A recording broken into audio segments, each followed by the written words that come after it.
सुप्रभात। हिंदी की कक्षा 10 में आपका स्वागत है। आज हम आपको राम वृक्ष बेनी द्वारा रचित बाल गोविंद भगत पढ़ाने जा रही हूँ। राम वृक्ष बेनीपुरी का बचपन बड़ा ही दुखमय और संघर्षों के साथ बीता, कारण कि बचपन में ही उनके माता पिता की मृत्यु हो गई। उन्होंने समाज सुधारक संबंधी अनेक रचनाएं की और उसके बाद स्वतंत्रता संग्राम में के मार्ग को अपनाकर कई बार जेल भी गए। बाल गोविंद भगत बहुमुखी प्रतिभा के संपन्न व्यक्ति थे। वे कबीर पंथी मार्ग को अपनाने वाले थे। जिस प्रकार कबीरदास जी गृहस्थ होते हुए भी साधुओं की तरह अपना जीवन व्यतीत करते थे, उसी प्रकार बाल गोविंद भगत भी गृहस्थ होते हुए साधुओं की तरह अपना जीवन व्यतीत करते थे और रात दिन कबीरपंथी भजन ही गाते रहते थे। प्रातः समय 4 बजे उठकर सुबह के क्रिया कार्य करके वो टीले पर चढ़कर खंजड़ी बजाकर भजन गाते थे। उनकी खंजड़ी की आवाज सुनकर लोगों को सुबह होने का आभास होने लगता था। वो उसके बाद वो अपने खेतों में आकर के खेती करते थे, चाहे उसमें जुताई बुआई कुछ भी करते थे, लेकिन हर समय वो भजन गाया करते थे।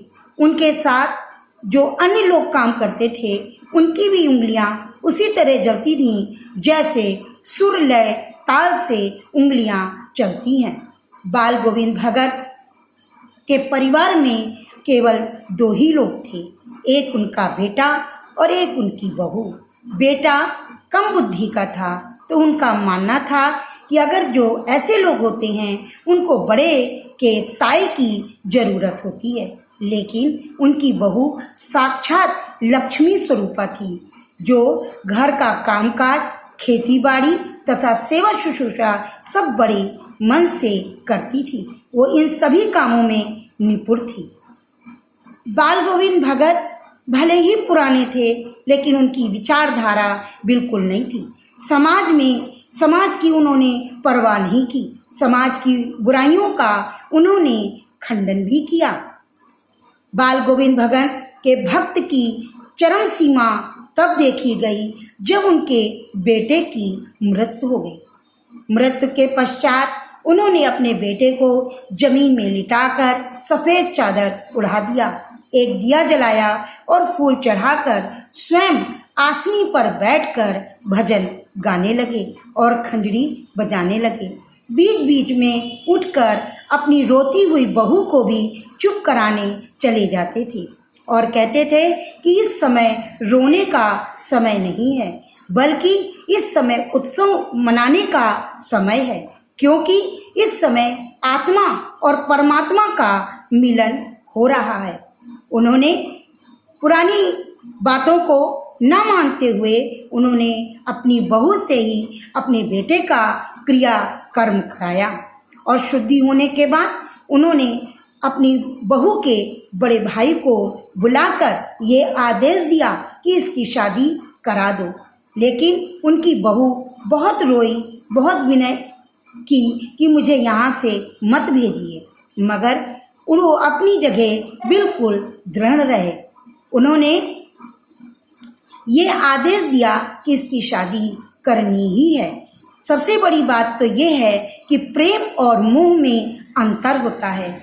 जहाँ प्रेम होता है वहाँ अपना अच्छा बुरा कोई नहीं देखता और मोह में केवल स्वार्थ ही देखा जाता है।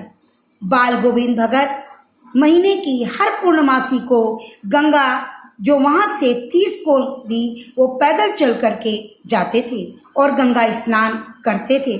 उसके बाद एक रात रुक करके ही अपने घर वापस आते थे।